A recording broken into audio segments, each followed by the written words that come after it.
Courtney Bentley here from Keystone AEA. This is video number 2 out of a series of videos on very short and brief phonics and spelling rules.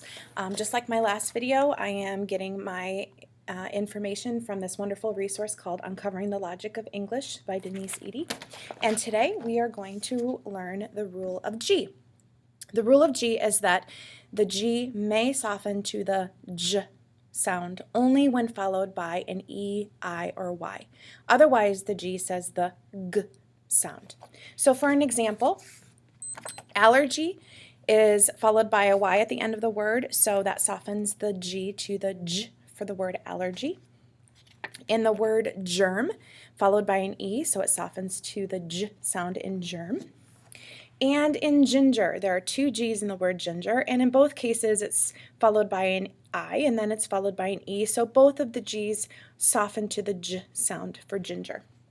Now, with the English language, the phoneme of the G is the only phoneme that makes the G sound. So there's no other letter that can take its place when it makes that sound when you're spelling. So there are some exceptions to this rule, and that's typically what makes people nuts about the English language. They feel like there's no rhyme or reason for it. And so if you just hang on for just a second, I'm going to explain the exceptions, but there is a rhyme or reason for it. And if you just kind of start to see those patterns and see the reasons why, it does make sense. So for example, in the word get, typically we would say that it would soften to a J sound, but because there's no other letter that can make this sound here, that's why we spell the word get with this G. Same thing with begin. Because G is the only phoneme that makes the G sound, that's the letter that takes its place for the spelling in begin.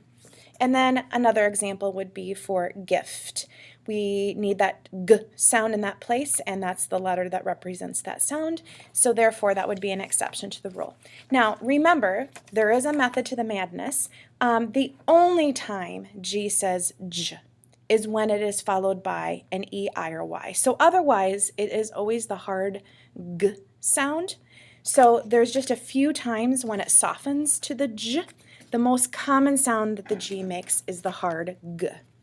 It is always at the end of a word that it says the G, such as leg and egg. It is always the hard G sound before a consonant, such as glad and magnet. And it's always a hard G sound before the vowels A, O, and U. So like in the word begun, and in the word cardigan, and in the word goat, there's always those hard sounds when you have those vowels behind it.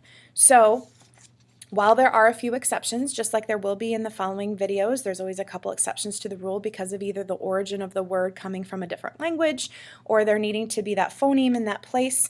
The general rule is that G may soften to a J sound only when followed by an E, I, or Y. Otherwise, G says